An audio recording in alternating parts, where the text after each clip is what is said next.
विष्णु भगवान के रूप में विश्वकर्मा पूजा की कथा। प्राचीन काल में विश्वकर्मा भगवान को सृष्टि के सबसे महान शिल्पकार और देवताओं के वास्तुकार के रूप में जाना जाता था। इन्हें समस्त ब्रह्मांड के निर्माण का श्रेय दिया जाता है। वे न केवल वास्तु और शिल्प के देवता थे, बल्कि विज्ञान, तकनीकी और कला के प्रतीक भी माने जाते थे। विश्वकर्मा जी का उल्लेख वेदों, पुराणों और अन्य धार्मिक ग्रंथों में मिलता है। पौराणिक कथाओं के अनुसार विश्वकर्मा भगवान ने स्वर्ग, लंका, द्वारका और इंद्रप्रस्थ जैसी महान नगरियों का निर्माण किया था।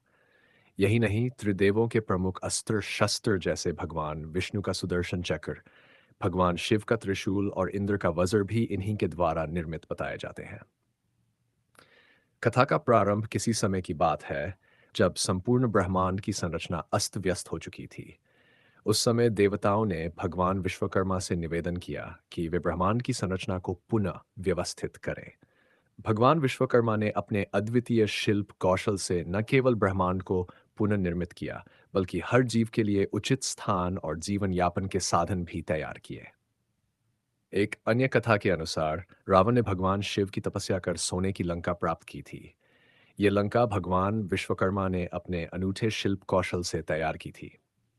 इसी प्रकार भगवान कृष्ण की नगरी द्वारका भी समुद्र किनारे बसी एक अद्वितीय नगरी थी, जिसका निर्माण विश्वकर्मा जी ने किया था।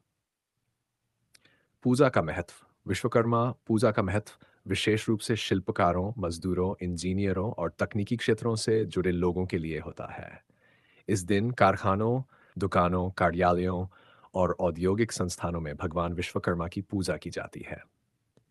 आधुनिक युग में इसे इंजीनियर्स डे के रूप में भी मनाया जाता है, जिसमें मशीनों और औजारों की सफाई, रखरखाव और उनकी पूजा की जाती है। ऐसा माना जाता है कि विश्वकर्मा भगवान की कृपा से कार्यस्थल पर समृद्धि, उन्नति और दुर्घटनाओं से बचाव होता है। पूजा की विधि। विश्वकर्मा पूजा के दिन विशेष रूप से कार्यस्थलों को स्वच्छ किया जाता है और सजावट की जाती है। पूजा की शुरुआत प्रातःकाल भगवान विश्वकर्मा की प्रतिमा या चित्र के समक्ष दीप जलाकर की जाती है। फिर भगवान को पुष्प, फल, मिठाई और नारियल अर्पित किए जाते हैं। इस दिन मशीनों और औजारों का प्रयोग नहीं किया जाता, बल्कि उनकी पूजा की जाती है। साथ ही श्रमिक अपने दिन की शुरुआत भगवान विश्वकर्मा की आरती और भजन से करते हैं। पूजा के बाद प्रसाद का वितरण किया जाता है, जिसे सभी कार्यस्थलों पर बांटा जाता है। इस दिन के महत्व को समझते हुए बहुत से लोग नए प्रोजेक्ट्स की शुरुआत भी करते हैं, ताकि उनका कार्य सुचारू रूप से और सफलता के साथ पूरा हो सके।